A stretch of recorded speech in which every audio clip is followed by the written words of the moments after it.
JKSSB के syllabus में हमारा सबसे पहला सब्जेक्ट हम जो आज स्टार्ट करने वाले हैं वो है पॉलिटी। और पॉलिटी में हम लोग सिर्फ एक चीज को सबसे ज्यादा आज पढ़ने वाले हैं, जिसका नाम है, पहला जो इम्पोर्टेंट चीज हम पढ़ने वाले हैं वो है कॉन्स्टिट्यूशन। वैसे तो पॉलिटी के अंदर एक्ट्स वगैरह बहुत सी चीजें आती हैं, लेकिन हम कॉन्स्टिट्यूशन शुरू कर रहे हैं। Now what is the meaning of constitution, किस तरीके से ये चीजें चलती हैं, वो अंडरस्टैंड कर लोगे ना, तो मैं आपको सच बता रही हूँ, आपको पॉलिटी बहुत आसान लगने लगेगी। पॉलिटी के लिए आपको क्या फॉलो करना है, आपको मेरे क्लास के सारे नोट्स फॉलो करने हैं, क्योंकि मैं बहुत डिटेल में नोट्स लिखवाने वाली हूँ, एक एक चीज को डिटेल में लिखेंगे। साथ ही साथ आपको और इसमें क्या करना है, एक अगर आप चाहें, मतलब ये कंपलसरी नहीं है, नोट्स के थ्रू भी आपका पॉलिटी बहुत अच्छे से कंप्लीट होके निकल जाएगा। ठीक है, चाहो तो नोट्स फॉलो कर लो पूरे। साथ में अगर चाहो तो एक बुक आती है लक्ष्मीकांत, एम लक्ष्मीकांत, वो फॉलो कर सकते हो, बट ये ऑप्शनल है, क्योंकि नोट्स इनफ होंगे आपके क्वेश्चंस कराने के। क्योंकि मेन बात ये होती है कि हमें क्वेश्चन करने हैं। अगर हम क्वेश्चन सॉल्व कर पा रहे हैं तो हमारे लिए बहुत है, तो आपको अंडरस्टैंडिंग भी होगी और क्वेश्चन भी सॉल्व हो जाएंगे। तो मेरी सजेशन ये है कि नोट्स पढ़ लो, और फिर भी आपको लगे कि यार मुझे पढ़ना है अपने लिए, तो आप इसमें लक्ष्मीकांत को फॉलो कर सकते हो, बट वो ऑप्शनल रहेगी। तो मैं आपको पॉलिटी में समझा दूं कि कॉन्स्टिट्यूशन क्या है, क्या क्या टॉपिक्स रहेंगे इसके अंदर और कैसे पढ़ना है। तो इसके अंदर सबसे पहले तो कॉन्स्टिट्यूशन वर्ड का मीनिंग क्या होता है, ये कॉन्स्टिट्यूशन है क्या। कॉन्स्टिट्यूशन एक बुक है, पूरी एक किताब है हमारे संविधान की, जो कि एक set of rules and regulations है। मतलब कि देश को चलाने के लिए रूल्स एंड रेगुलेशन की किताब को हम कॉन्स्टिट्यूशन कहते हैं। जैसे अभी आप लोगों को जब एकेडमी में एडमिशन लेना है, आप लोगों को बताया गया ना पहले कि क्लास कितने बजे होगी। अब कभी भी क्लास हो रही हो, कोई रूल नहीं हो, कोई रेगुलेशन नहीं हो, तो क्या एकेडमी चल सकती है? नहीं चल सकती ना। सेम उसी तरीके से इतना बड़ा देश है, इतनी ज्यादा बड़ी हमारी पॉपुलेशन है, संभालने के लिए कोई तो चाहिए ना एक बुक, उसे ही हम कॉन्स्टिट्यूशन कहते हैं। और ये कॉन्स्टिट्यूशन बनाया है हमारे ही लोगों ने, जिसका नाम है कॉन्स्टिट्यूएंट असेंबली। एक असेंबली बैठी थी, वो असेंबली ने इस बुक को प्रिपेयर किया है। जैसे आप सभी लोग आए हो एग्जाम की प्रिपरेशन के लिए, आप सभी लोगों का टारगेट क्या है, एग्जाम। ऐसे ही इस असेंबली का टारगेट था एक बुक तैयार करना जिसका नाम है कॉन्स्टिट्यूशन। तो वो जो कॉन्स्टिट्यूशन की किताब है ना, हमें वो पढ़नी है। और हमें साथ साथ ये भी कवर करना है कि कॉन्स्टिट्यूएंट असेंबली में क्या खास बातें थी, मतलब जिसने हमारा संविधान बनाया है, वो असेंबली में क्या खास बात थी, समझ रहे हो। तो हम वो भी पढ़ेंगे। तो सबसे पहली चीज जो है, हम इसमें हिस्टोरिकल, अगर आप लक्ष्मीकांत फॉलो कर रहे हो तो मैं आपको बता दूं, या आप कैसे भी फॉलो करो, सबसे पहला टॉपिक आता है हिस्टोरिकल बैकग्राउंड ऑफ कॉन्स्टिट्यूशन, जिसमें हम पढ़ेंगे कि आजादी से पहले के टाइम के एक्ट्स, मतलब कि जैसे रेगुलेटिंग एक्ट हो गया, आजादी से पहले के एक्ट्स जो ब्रिटिश गवर्नमेंट ने पास कराए थे। इसमें इंडिपेंडेंस के बाद का नहीं है, क्योंकि हिस्टोरिकल बैकग्राउंड है ना, तो पुरानी चीजें होंगी इसमें। तो इसमें रेगुलेटिंग एक्ट 1773 से लेकर के पूरा ये टॉपिक रहेगा, गवर्नमेंट ऑफ इंडिया एक्ट 1935 तक, ये है टॉपिक्स। इसके बीच में जितने भी एक्ट्स आए हैं वो इसमें पढ़ने होते हैं। तो पहला टॉपिक ये होता है। फिर सेकंड टॉपिक हम लोग इसमें देखते हैं, वो आता है कॉन्स्टिट्यूएंट असेंबली का। तीसरा टॉपिक प्रियम्बल।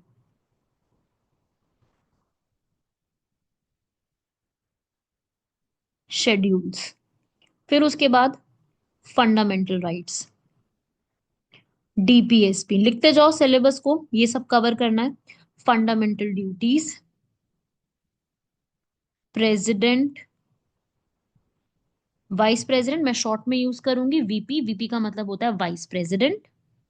फिर आएंगे पीएम एंड पीएम की काउंसिल ऑफ मिनिस्टर। आप पॉलिटी का सिलेबस लिखो भाई, ऐसे लिखो, topics to be covered under polity, और उसमें ये टॉपिक्स की हेडिंग बना के लिखना शुरू करो। कि हमें ये कवर करना है। तो वन बाय वन हम लोग जब जब क्लास होती जाएगी एक एक टॉपिक कवर करते जाएंगे, और उससे जुड़े हुए कुछ क्वेश्चंस मैं करवाती जाऊंगी, so that you get an idea that how type, like what type of questions comes up in the exam, right. लिखते जाइए फटाफट से। टेक्स्ट थोड़ा बड़ा, ठीक है, मैं और बड़ा लिख देती हूँ टेक्स्ट।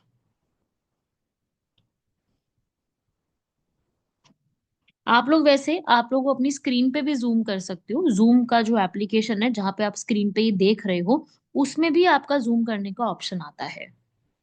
हो गया भाई यहाँ तक नोट? आगे लिख रही हूँ मैं अब इसके बाद नेक्स्ट स्लाइड पे। नेक्स्ट स्लाइड पे लिख रही हूँ इसके आगे का सिलेबस, ठीक है, स्लाइड खत्म हो गई है। नेक्स्ट टॉपिक है इसके बाद पार्लियामेंट। देखो, पिछले वाले स्लाइड पे वापस आओ, यहाँ पे देखो मैं कलर चेंज करके यहाँ पे लिख रही हूँ।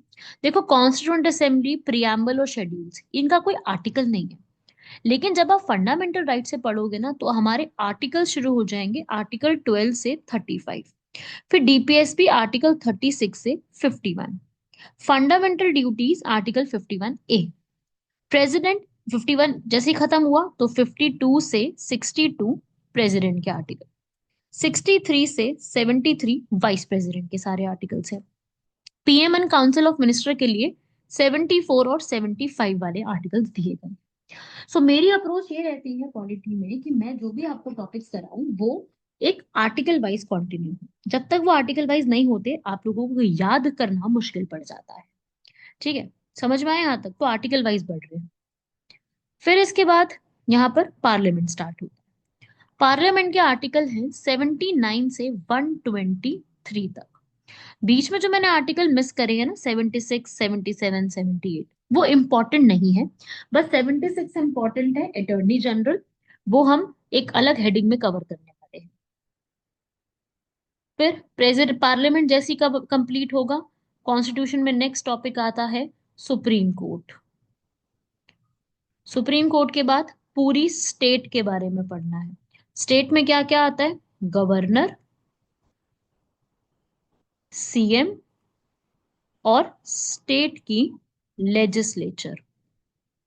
जैसे देश के लिए पार्लियामेंट है, स्टेट में स्टेट की लेजिस्लेचर होती है। जैसे जम्मू कश्मीर है, जम्मू कश्मीर की अपनी लेजिस्लेटिव असेंबली है, राजस्थान की अपनी है, यूपी की अपनी है, सबकी अपनी अपनी असेंबली रहती है। पार्लियामेंट एक ही है, लोकसभा राज्यसभा वो एक ही, पर स्टेट्स के पास अपनी अपनी लेजिस्लेचर रहती है। तो वो सब पढ़ेंगे। और फिर इसके बाद नेक्स्ट टॉपिक हम लोग इसी में शुरू करेंगे यहाँ पर, वो है पंचायत, म्यूनिसिपैलिटी। देन इसके बाद most important topic, constitutional bodies versus non constitutional bodies. बहुत ही ज्यादा इंपॉर्टेंट टॉपिक है, अक्सर पूछा जाता है। फिर इसके बाद हाई कोर्ट, और फिर मैं आपको कराऊंगी कुछ मिसलीनियस चीजें, और इसमें काफी सारे कवर होंगे चीजें। तो मेन ये है, और ये मत सोचना इतना सा है, जब पढ़ने लगोगे ना इनको तो बहुत ज्यादा टाइम चला जाएगा, बिकॉज बहुत डिटेल में चीजें पूछी जाती है। सुप्रीम कोर्ट का भी आर्टिकल आप नोट कर लो, जिस जिसके इंपॉर्टेंट है वो मैं लिखवा देती हूँ आपको आर्टिकल्स। बाकी जब जब हम पढ़ेंगे तब आप पूरा लिख लो।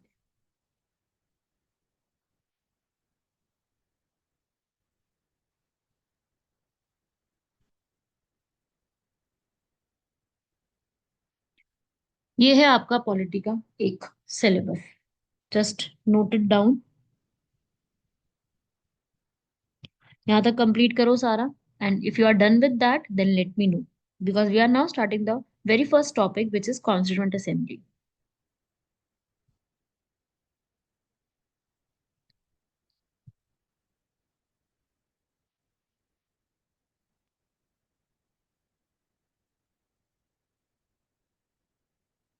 डन?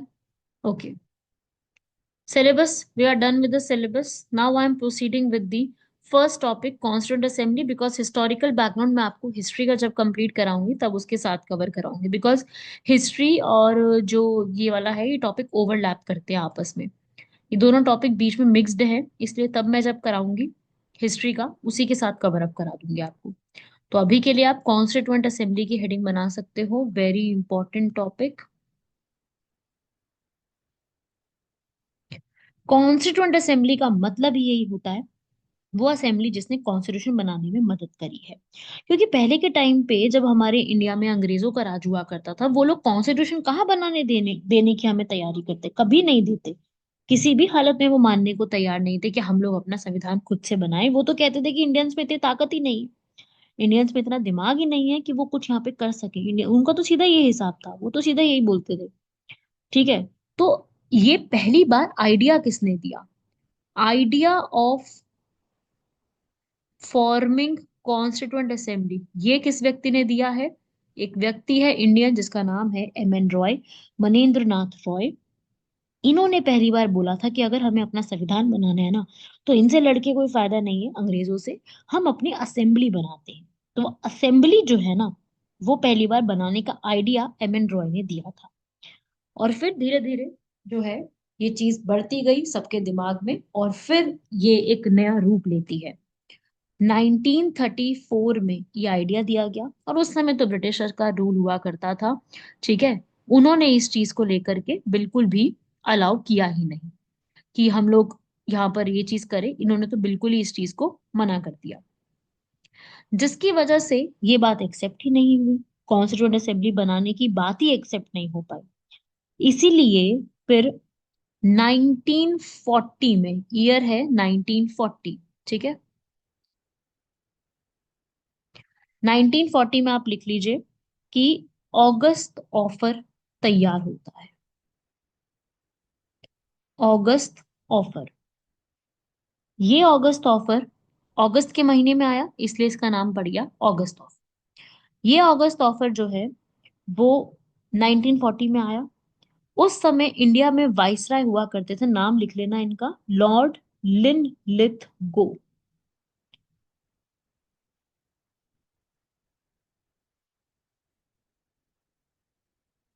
राइट,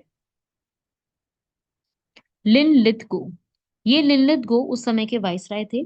इन्होंने इस बात को एक्सेप्ट करने को मान लिया।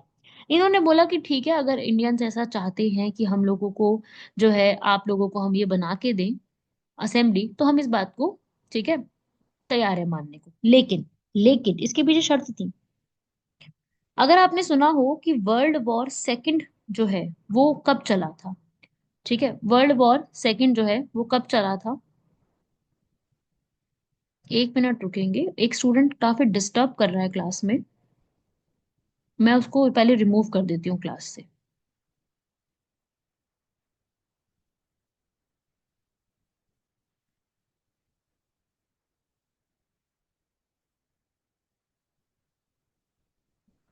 ओके, मैंने उस पर्सन को, उस क्लास के स्टूडेंट को रिमूव कर दिया जो बेफालतू के मैसेजेस क्लास में कर रहा है।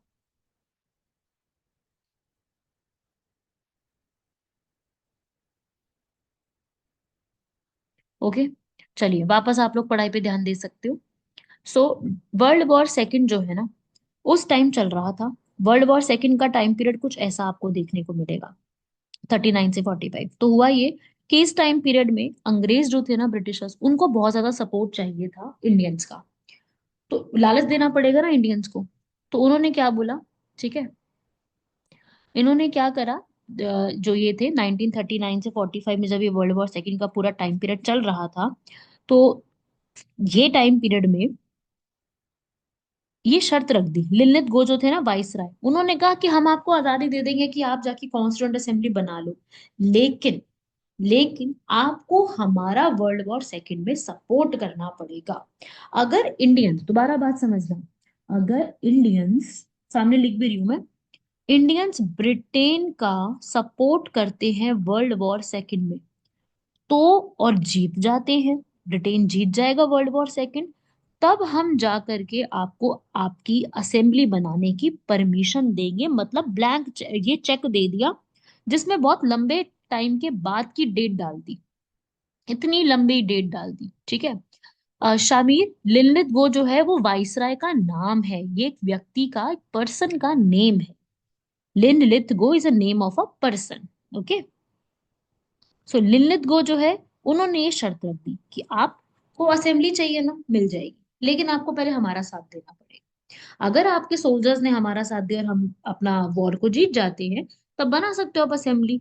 लेकिन इंडियंस को ये बात अजीब लगी ना, भाई ये क्या बात है, तुम ऐसा चेक दे रहे हो जिसमें डेट तुम डाल के दे रहे हो पिछले आगे आने वाले पता नहीं कौन से सालों की, तो हम तो ये नहीं करने चाहते। ठीक है। शामिर मकबूल वो एक वाइसराय थे उस समय के।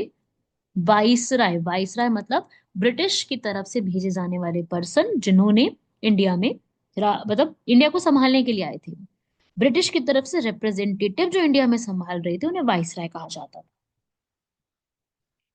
Okay.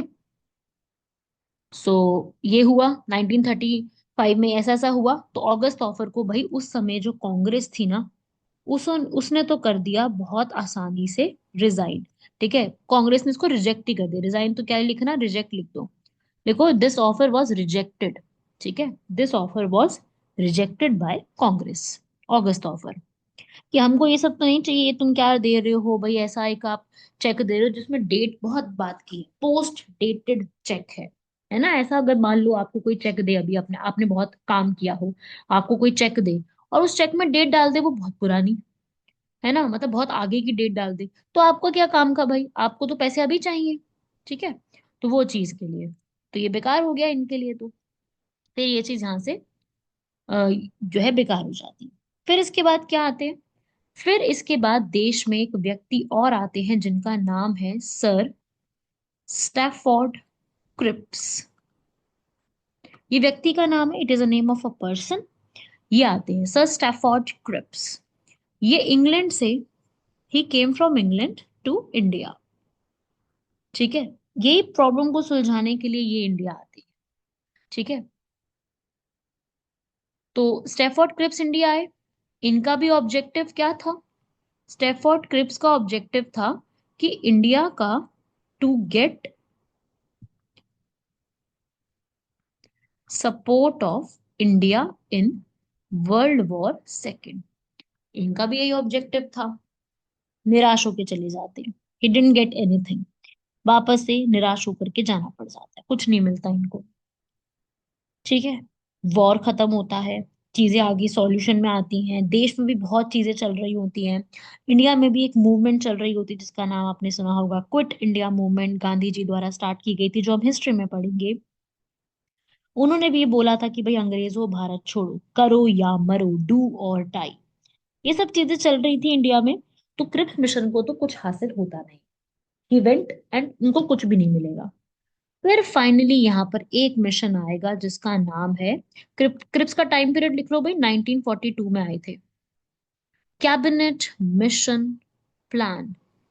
And let me tell you that this is very much important for the examination. Cabinet mission plan, very, very important. Cabinet mission plan came to India in 1946। ठीक है। ये आते हैं यहाँ पर। अब इसका नाम पता है कैबिनेट क्यों पड़ा, क्योंकि इसमें 3 कैबिनेट मिनिस्टर्स थे। इसमें थे 3 कैबिनेट मिनिस्टर्स। कहाँ के, इंग्लैंड के, क्योंकि वही तो राज कर रहे थे हम पे। तो इंग्लैंड के 3 कैबिनेट मिनिस्टर्स यहाँ पे थे। और ये 3 कैबिनेट मिनिस्टर्स थे कौन, ठीक है, नाम लिख लो भाई उनके। Sir Pethick Lawrence, sir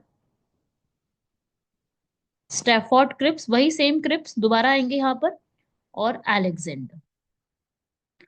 so ये सब person India, Alexander, Stafford Cripps and Pethick Lawrence, नाम नोट कर लो, क्योंकि अक्सर क्या होता है ना, ऑप्शन 4 होते हैं, तो उसमें 3 नाम दे देते, चौथा किसी और का नाम दे के पूछते हैं कि इनमें से कौन शामिल था और कौन शामिल नहीं था। ऐसा अक्सर एग्जाम में क्वेश्चन आ जाता है। सो ये सब लोग शामिल थे। कैबिनेट मिशन प्लान चल रहा था, 3 ये लोग थे। ठीक है। इनको भेजा गया था इंडिया कि भाई जाके सॉल्यूशन निकालो, अब जाके फाइनलाइज करो कि क्या करना है। ठीक है। तो इस तरीके से ये लोग जो है यहाँ पर अपना फाइनलाइज करते हैं कैबिनेट मिशन। और इस मिशन प्लान में ये अलाउ कर दिया जाता है कि क्या करा जाएगा।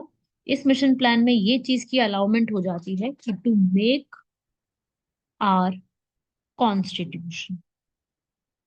ठीक है। कॉन्स्टिट्यूशन बनाने की आजादी इसमें मिलती है पहली बार। ठीक है, क्योंकि अब तो देश आजादी हो जाएगा ना, अब तो देश ही आजाद हो जाएगा।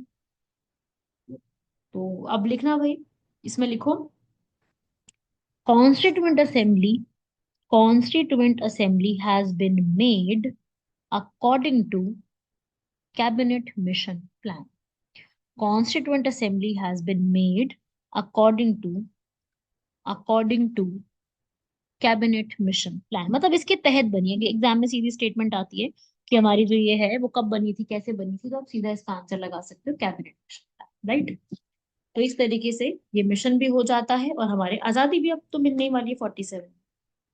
ठीक है, तो ये हिस्ट्री में बता रही हूँ कि अपनी असेंबली बनी कैसे, और फिर इसके बाद अपनी असेंबली प्रॉपर बन के तैयार होती है। कब बनेगी अपनी असेंबली? 1946 में ही पहली मीटिंग हमारी असेंबली की, फर्स्ट मीटिंग कंडक्ट होगी 9 दिसंबर 1946 को, पहली मीटिंग होगी। इसमें आएंगे 211 मेंबर्स। मैं आपको पिक्चर भी दिखाती हूँ कि ये जो मीटिंग चल रही थी इसमें कितने लोग और कैसे बैठे हुए थे, मैं आपको पिक्चर दिखाती हूँ। Just give me one,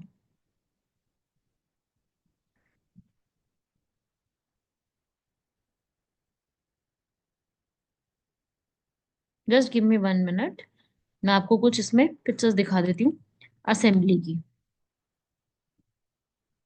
so that you get an idea na ki how it was looking like and what they were doing there, right? So this is the picture, you all can see this page। ठीक है, ये इस तरीके की एक assembly में meeting हुई। ये देखो आप, ये है वो कॉन्स्टिट्यूएंट असेंबली के लोग जहां बैठे हुए हैं, and they are having the meetings, right. दिख गए सबको? तो इस तरीके से वो मीटिंग्स करते थे, और वो मीटिंग्स करते करते आगे बढ़ने लगे, एंड धीरे धीरे करके उनका जो हमारा कॉन्स्टिट्यूशन जो हमारा आज बना हुआ है वो बन के तैयार हो जाता। ठीक है ना? तो आगे बढ़ते हैं। कितने लोग थे? पहली बार तो 211 ही लोग आए थे, ज्यादा लोग थे नहीं। फिर धीरे धीरे मीटिंग्स बढ़ती गई, और अब 211 लोग हैं भाई, इस असेंबली का प्रेसिडेंट भी तो चुनना पड़ेगा ना, 211 लोगों को संभालेगा कौन? तो इस असेंबली के प्रेसिडेंट, अभी देश के प्रेसिडेंट की बात नहीं हो रही है, ठीक है, नहीं, मुस्लिम लीग इसमें नहीं था शामिल, और मुस्लिम लीग ने बॉयकॉट किया था मीटिंग को।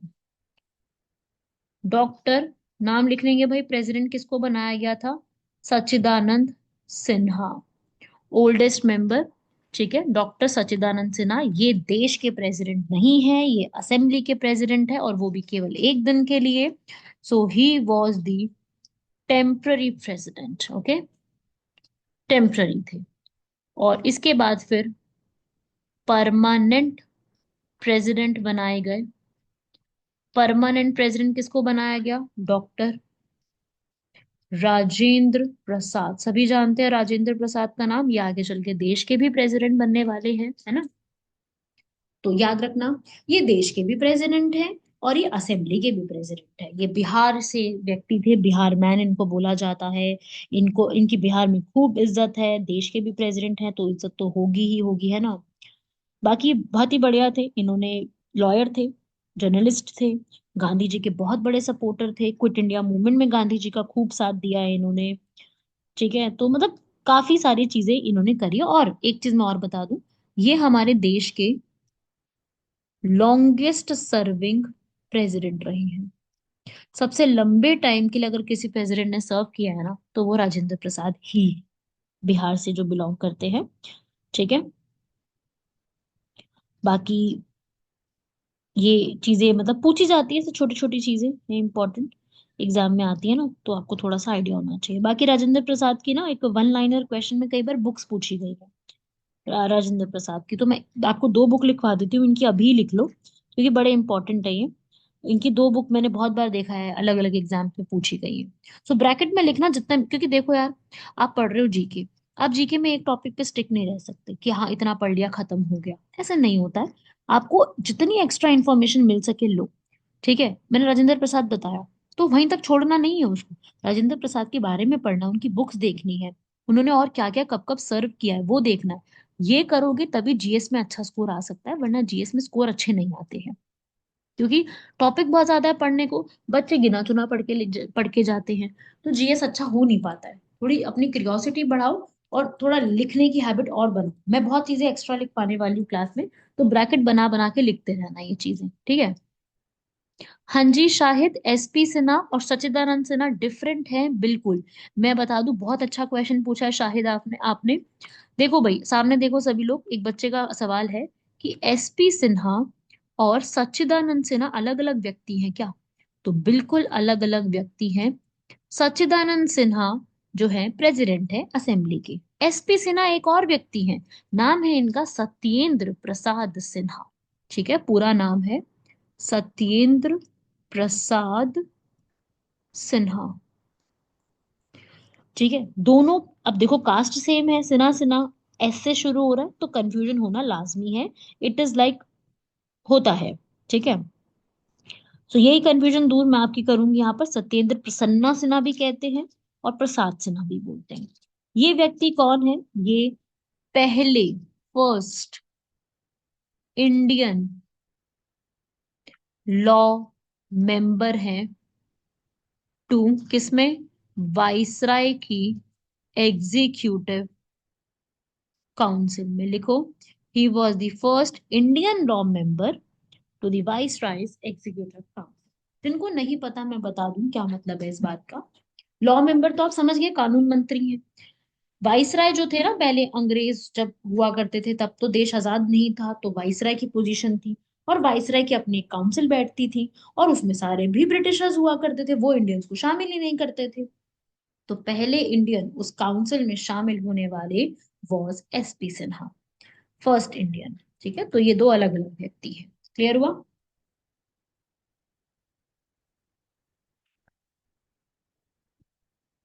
चलिए आगे बढ़ते हैं, टॉपिक पे वापस आते हैं। 9 दिसंबर को फर्स्ट मीटिंग हुई, यहाँ पर और लोग आ गए। नोट्स से पे पढ़ने, इसका रिवीजन कैसे करें फिर? रिवीजन जैसे मैंने पढ़ाया उसको देखो, और कुछ चीजें जो आपको लगे कि यार मुझे जानना है, मुझे और देखना है, आप गूगल करके उसमें और रिसर्च करो, बिकॉज जीएस में बहुत कुछ है पढ़ने को। हर चीज मैं क्लास में करवा भी नहीं पाऊंगी, बिकॉज है ही इतनी सारी चीजें पढ़ने को। तो आप लोग अपनी इच्छा के लिए, अपनी नॉलेज के लिए जो पढ़ रहे हो रिवाइज करो, जो सामने लिखा है, कौन परमानेंट प्रेसिडेंट है, कब हुई पहली मीटिंग, क्या नाम था, सब पढ़ो, रिवाइज करो, लर्न करो इनको। और फिर उसके बाद आपको लगे कि मुझे और पढ़ना है, तो फिर गूगल पे जाके पढ़ो और चीजें, है ना। हाँ, बुक नेम लिखवा रही थी मैं, बिल्कुल लिखो। डॉक्टर राजेंद्र प्रसाद की बुक का नाम लिखो, इंडिया डिवाइडेड। दो पढ़नी है आपको, इंडिया डिवाइडेड, 1946 में आई थी बुक। और एक लिखी थी उन्होंने गांधी जी के ऊपर। So it's important, because Gandhi ji के ऊपर सवाल पूछे जाते हैं बहुत ज्यादा। ठीक है, तो पहली तो हो गई इंडिया डिवाइडेड। दूसरी बुक का नाम लिखिए भाई, सत्याग्रह इन चंपारण।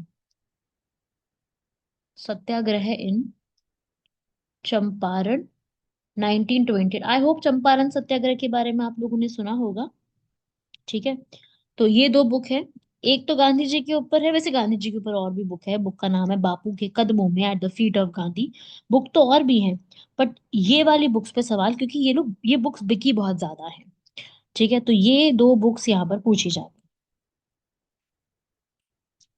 ठीक है ना, चलिए आगे बढ़ते हैं फिर। ये क्लास पेड में फिर से पढ़ाओगे? आ, अगर सेम बच्चे हुए पेड में जो पहले पढ़ चुके हैं, तो फिर तो नहीं पढ़ाऊंगी मैं। और अगर बच्चे डिफरेंट हुए तो हम दोबारा से कर लेंगे, बिकॉज फायदा क्या है दोबारा पढ़ने का? जब बच्चे ही सेम होंगे, वो पढ़ चुके हैं, तो हम नेक्स्ट टॉपिक पे बढ़ेंगे आगे, टाइम और क्यों लगाना है इस पर। चलिए आगे बढ़ते हैं। अब ये जैसे ही कंप्लीट हुआ 11 दिसंबर, ये यहाँ पर प्रेसिडेंट बन गए राजेंद्र प्रसाद। अब आती है अगली डेट, 13 दिसंबर 1946। अब मैं एक नई बात आपको बताने वाली हूँ, इसका दिमाग आप बिल्कुल ध्यान सामने रखना, इधर उधर मत रखना ध्यान, सामने बिल्कुल रखना अभी। 13 दिसंबर को हुआ ये था, हमारे जो पंडित जवाहरलाल नेहरू है, सबने नाम सुना हुआ है, जेएलएन करके लिखूंगी मैं। इन्होंने एक नई चीज हमें प्रोवाइड करी। इन्होंने बोला, भाई जो आप लोग मिले बैठे हो, बहुत बड़ी असेंबली हो, आपका ऑब्जेक्टिव क्या है मिलने का? आप लोग क्यों मिल रहे हो यहाँ पर आज? ठीक है, तो बताओ क्यों मिल रहे हो। तो वो लेके आते हैं उसी के लिए एक ऑब्जेक्टिव रेजोल्यूशन। ये कहते हैं कि हम कॉन्स्टिट्यूशन जो बना रही है वो कैसा होगा, वो ऑब्जेक्टिव लेके आते हैं, तो उसे कहते हैं ऑब्जेक्टिव रेजोल्यूशन। राइट। तो यहाँ पर ऑब्जेक्टिव रेजोल्यूशन तैयार होता है कौन सी डेट को? 13 दिसंबर। कौन लाते हैं? जवाहरलाल नेहरू। Very important. और यही ऑब्जेक्टिव रेजोल्यूशन आज किस नाम से जाना जाता है? प्रियम्बल के नाम से जाना जाता है। आज इसका नाम बदल चुका है। क्या नाम है? यस। लेके कौन आए? ऑब्जेक्टिव रेजोल्यूशन को लेके आते हैं जवाहरलाल। ठीक है भाई। तो ये आपको याद करना है। प्रियम्बल पढ़ेंगे हम, कल की क्लास जब शुरू होगी तो प्रियम्बल भी कंप्लीट करेंगे। तो 13 दिसंबर को ये चीजें होती हैं और धीरे धीरे करते करते असेंबली अपना काम करना शुरू कर देती है। कब हुई पहली मीटिंग? 11 तारीख को, 9 तारीख को हुई, से लेकर के लास्ट मीटिंग 14 जनवरी, 14 जनवरी 1950 को होती है। ठीक है, ये लास्ट अपना यहाँ पे मीटिंग करते हैं ताकि हम लोग साइन कर दे। ठीक है, तो लास्ट मीटिंग फॉर साइन। और हमारा लागू कब हो गया? 26 जनवरी 1950 इफेक्ट में आ जाता है, लागू हो जाता है इस दिन। ठीक है। प्रेसिडेंट कौन है? राजेंद्र प्रसाद। अब भाई प्रेसिडेंट होंगे तो वाइस प्रेसिडेंट भी बनाने पड़ेंगे, है ना? तो वाइस प्रेसिडेंट हमारी असेंबली के दो लोग थे। अब आपको ये भी याद करना है कि वाइस प्रेसिडेंट दो लोग हुआ करते थे। एक थे H.C. मुखर्जी और एक थे V.T. कृष्णमाचारी। नाम है उनका V.T. कृष्णमाचारी। V.T. है। ठीक है, अभी एक और मैं नाम लिखवाऊंगी जिसमें T.T. कृष्णमाचारी आएंगे। तो भाई आपको कंफ्यूजन नहीं करनी है, ये वीटी है। एक और आएंगे टीटी, वो भी याद रखने हैं, दोनों डिफरेंट पर्सन है। राइट। वीटी कृष्णामाचारी ये जयपुर राजस्थान से बिलोंग करते थे, राज्यसभा के मेंबर थे जिनको यहाँ पर बनाया गया था। ठीक है। उसके बाद और इसमें क्या फैक्ट्स आपको याद करने हैं? भाई जितने भी इसमें मेंबर्स थे, इसमें मेंबर कितने थे अब ये भी समझना, ध्यान से सुनना मेरी बात को। दिसंबर 1946 में इनकी मीटिंग शुरू हुई। तब पहली मीटिंग को अटेंड 211 मेंबर्स ने किया था, बट टोटल मेंबर्स 389 थे। होता है ना, जब टोटल तो ज्यादा होते हैं पर सारे लोग आते नहीं है ना, ये भी बहुत एक हिसाब किताब रहता है। तो टोटल 389 थे। ठीक है, कब से कब तक? जो दिसंबर से लेकर के जब तक हम आजाद नहीं हुए तब तक, अगस्त 1947 तक इतने लोग थे। फिर हो गया पार्टीशन, फिर आजाद हो गए दोनों देश, आजाद हुए, दो अलग अलग देश बन गए। तो जो भी इसमें पाकिस्तान के लोग थे जो पाकिस्तान शिफ्ट हो रहे थे, वो यहां से पाकिस्तान चले जाते हैं। और फिर जो नंबर है वो कम हो जाएगा क्योंकि शिफ्ट हो गए ना लोग। तो वो लोग अब पाकिस्तान के कॉन्स्टिट्यूंट असेंबली में है और वो पाकिस्तान का कॉन्स्टिट्यूशन बना रहे। अब वो इंडिया से गए, तो अब हमारी जो जो सीट है वो रिड्यूस हो जाएंगी, डिक्रीज हो जाएंगी, और नंबर रह जाएगा 299। ठीक है। सो अगस्त 1947 से जनवरी 1950 तक कितना अमाउंट रहेगा लोगों का, कितनी क्वांटिटी, मतलब how much seats will be there? 299। Right, 299। याद करना आपको, पहले कितनी थी, बाद में कितनी थी, कब से कब तक कितनी थी। You have to remember this, you can't like skip this. Okay. तो ये थी इसकी टाइमलाइन। तो टाइमलाइन आपने थोड़ी थोड़ी करके शुरू करी पढ़नी। सबसे पहले 9 दिसंबर को बात हुई, फिर 11 दिसंबर आया, फिर 13 दिसंबर आया। ठीक है। फिर उसके बाद फिर इसके बाद अलग अलग डेट्स और आने लग गई, और सबसे इंपॉर्टेंट डेट है 22 जुलाई 1947। इस डेट को हमारा नेशनल फ्लैग, जो हमारा तिरंगा है ना, वो अडॉप्ट किया गया था। हमारा जो नेशनल फ्लैग हम आज बोलते हैं ना, वो इस दिन अडॉप्ट किया गया था। नेशनल फ्लैग कोई बता सकता है कि नेशनल फ्लैग जो है वो डिजाइन किसने किया है? It was designed bye, without Google, Google करके आंसर मत करना क्योंकि गूगल आप सभी लोगों के पास है। ठीक है, आप लोग साइड में गूगल करके आंसर कर दोगे, ऐसा काम मत करना। डिजाइन बाय, लिख लो नाम, व्यक्ति पिंगली वेंकैया। इन पे यूपीएससी में भी क्वेश्चन आ चुका है। पिंगली वेंकैया जिन्होंने डिजाइन किया था हमारा पूरा। ठीक है, ये कहाँ से थे? आंध्र प्रदेश से थे। यही क्वेश्चन आया था कि आंध्र प्रदेश में बैठ के इन्होंने क्या काम किया था, एंड आंसर वाज कि इन्होंने हमारा नेशनल फ्लैग डिजाइन किया था। ब्रिटिश आर्मी में हुआ करते ही थे ये, गांधी जी से काफी ज्यादा जुड़े हुए थे, गांधी जी से के सामने इन्होंने फ्लैग रखा था, भाई आप देखो। और फिर उनको फिर आगे बहुत सारी चीजों के बारे में बोला गया, और फिर इन्होंने हमारा तैयार करके दिया था। ठीक है। पहले तो आपको पता है ये फ्लैग अलग हुआ करता था, धीरे धीरे करके इसमें हुआ। पहले पता है हमारे फ्लैग में चरखा हुआ करता था। चरखा पता है, वो गांधी जी जो चलाते थे चरखा, पहले वो हुआ करता था। चरखा की जगह चक्र, है ना, अशोक चक्र, वो जो तिलियां हैं ऐसे करके, बहुत सारी 24 तिलियां हैं बीच में, वो जो तिलियां हैं पूरा अशोकन व्हील, वो चक्र, ये रिप्लेस किसने कराया था, चरखा से चक्र रिप्लेस ये कराया था जवाहरलाल नेहरू। यूपीएससी एनडीए में पूछा गया क्वेश्चन, हु हैज रिप्लेस्ड चरखा विद चक्र। So who did that, Jawaharlal Nehru. ठीक है, लिख लो इसको भी। तो हमारे फ्लैग का डिजाइन और ये सारी चीजें कुछ इस तरीके से एग्जिस्ट करती हैं। तो ये अब कब अडॉप्ट किया गया, that you have to remember. Then after this ये हो गया, 15 अगस्त को तो हमें आजादी मिल गई 1947 में। और उस आजादी के बाद 29 अगस्त 1947, इस डेट को हमारी बनती है एक कमिटी जिसका नाम है ड्राफ्टिंग कमिटी। बहुत इंपॉर्टेंट, आज की क्लास में यहीं तक करेंगे हम लोग, ये तो बहुत ही इंपॉर्टेंट है। ठीक है। ड्राफ्टिंग कमेटी का मेन काम है भाई कि क्या करना है, इस कमेटी ने ये डिसाइड करना है कि हमें क्या क्या इंक्लूड करना है। ये कमेटी ड्राफ्ट तैयार करेगी, ये कमेटी बताएगी कि हमें क्या, जो जो लोग लेके आ रहे हैं भाई हमें ये संविधान में चाहिए, वो संविधान में चाहिए, तो असल में संविधान में चाहिए क्या, वो ये डिसाइड करेगी कमेटी, जिसके हेड थे हमारे सबके फेवरेट B.R. अम्बेडकर। अम्बेडकर साहब जो है वो इसमें चेयरमैन बनते हैं। तभी तो हम ये कहते हैं कि हमारा संविधान अम्बेडकर साहब ने लिखा है, कहते हैं ना ये बात। तो इसलिए कहते हैं क्योंकि वो इस कमेटी के चेयरमैन थे, और यही कमेटी डिसाइड कर रही थी कि हमें क्या क्या ऐड करना है। टोटल इस कमेटी में 7 मेंबर्स थे, जिसमें B.R. अम्बेडकर चेयरमैन थे। और लोगों के नाम लिखोगे, और इन लोगों के नाम आज ही अगर आप रट लो तो बहुत अच्छी बात है, नहीं तो धीरे धीरे करके इनको याद कर लो। फर्स्ट थे B.R. अम्बेडकर, सेकंड थे K.M. मुंशी, फिर थे, लिखते जाओ, मोहम्मद सादुल्ला, फिर थे गोपाल स्वामी अयंगर, N. माधवराव, अलादी कृष्ण स्वामी अय्यर, और लास्ट थे इसमें T.T. कृष्णामाचारी।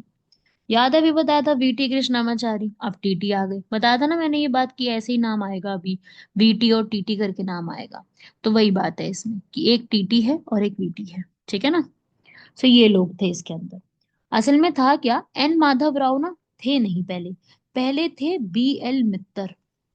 लेकिन क्या हुआ, B.L. मित्तर जो थे ना, इनकी हो गई तबीयत खराब, इल हेल्थ हो गई, तबीयत खराब होने की वजह से इनकी जगह N. माधव राव अगर रिप्लेस कर दिया था। तो N. माधव राव जो है वो रिप्लेस होके आए हैं, ठीक है। पहले B.L. मित्तर थे ओरिजिनल। ऐसे ही क्या हुआ, TT कृष्णामाचारी भी पहले नहीं थे, पहले थे D.P. खेतन। अब D.P. खेतन की बीच में हो जाती है डेथ, जिसके वजह से TT कृष्णामाचारी को बुलाया गया था। तो दैट्स हाउ इट कंप्लीटेड। ठीक है। So that's how 7 people are completed now. Right everyone, doctor B.R. Ambedkar को आप लोग जानते ही हैं। ठीक है, 14 अप्रैल को जिनका जन्म हुआ था, और कॉन्स्टिट्यूशन को बनाने वाले व्यक्ति हैं, बहुत बढ़िया काम किया था, हमारे लॉ मिनिस्टर भी रहे थे, फर्स्ट लॉ मिनिस्टर है, लिखो इनके बारे में, ब्रैकेट में लिखो B.R. Ambedkar first law minister of independent India, first law minister of independent India. बाद में ये जो है हिंदुइज्म को छोड़ के बुद्धिज्म अपना लेते हैं और भारत से चले जाते हैं। बुद्धिज्म अपना लिया था इन्होंने, और वैसे तो ये मध्य प्रदेश से थे, बाकी इनकी जो डेथ बहुत जल्दी हो गई थी, इनकी डेथ 1956 में ही डेथ हो गई थी इनकी। और जहाँ पे इनको मतलब रेस्टिंग प्लेस होती है ना, जहाँ पे आप जिनकी समाधि रहती है, इनकी समाधि का नाम रखा गया है, लिख लेना भाई, चैत्य भूमि। जैसे हम आपने सुना होगा महात्मा गांधी का जो रेस्टिंग प्लेस है, समाधि जो है, उसका क्या नाम है, महात्मा गांधी की रेस्टिंग प्लेस का राजघाट है ना दिल्ली में। ऐसे ही बी आर अम्बेडकर की चैत्य भूमि है, ये भी दिल्ली में ही है। कई बार मतलब ऐसे भी क्वेश्चन कई बार पूछ लिए जाते हैं इस तरीके से। बताओ भाई, यहाँ तक कोई डाउट है तो पूछो, क्योंकि अभी तो डेमो क्लास ही है ना। तो आज मैं सोच रही हूँ इतना ही कर लेते हैं। बाकी जब पेड क्लास प्रॉपरली जब स्टार्ट हो जाएगी, तो उसमें हम और चीजों को कवर कर लेंगे, इसके आगे की टॉपिक्स को। और क्लासेस ऐसे ही चलेंगी जैसे आज आपने पढ़ा है, सेम ऐसे ही क्लासेस रोज चला करेंगी। कोई बदलाव नहीं आएगा इसके अंदर, क्लासेस ऐसे ही रहेंगी, आपको मैं नोट्स ऐसे ही बनवाऊंगी। और फिर क्लास के बाद आपको नोट्स वगैरह मिल जाएंगे, ठीक है। हाँ हाँ जी, शाहिद मैं भी नोट्स प्रोवाइड करूंगी, बिकॉज ये आप लिख रहे हो अच्छी बात है।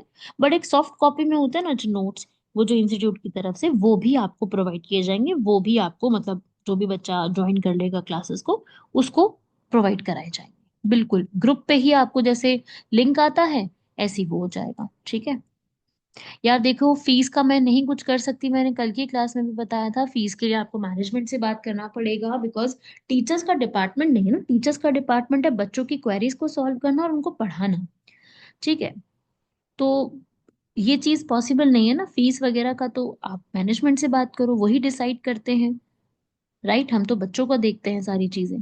और जो एमसीक्यूज हैं आमिर, वो भी टॉपिक ज्यादा नहीं हुआ ना, अभी तो बहुत छोटी सी टॉप क्लास हुई है, छोटी सी क्लास में अभी एमसीक्यूज नहीं करा सकते, थोड़ा सा सिलेबस आगे बढ़ने दो, मैं डेफिनेटली एमसीक्यूज कवर कराऊंगी। ओके, बताओ यहाँ तक पूछो, किसी को कोई डाउट है तो। किसी को और कुछ पूछना तो पूछो, अभी मैं यहाँ पर वीडियो रिकॉर्ड करना का स्टॉप कर रही हूँ।